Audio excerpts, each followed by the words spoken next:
Ako Bicol.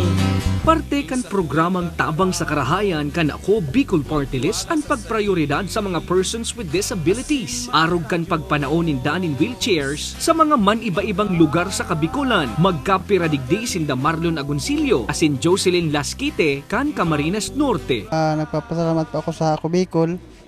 Natawan ako ng wheelchair. Nakakapunta na ako kahit saan.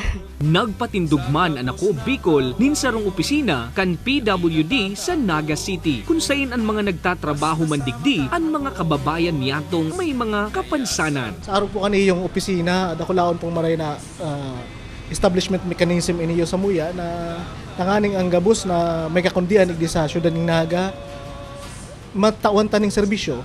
Ang pagprioridad na ini, pigigibo, huli tasinda, kita, ika, Ako Bicol. Ako Bicol.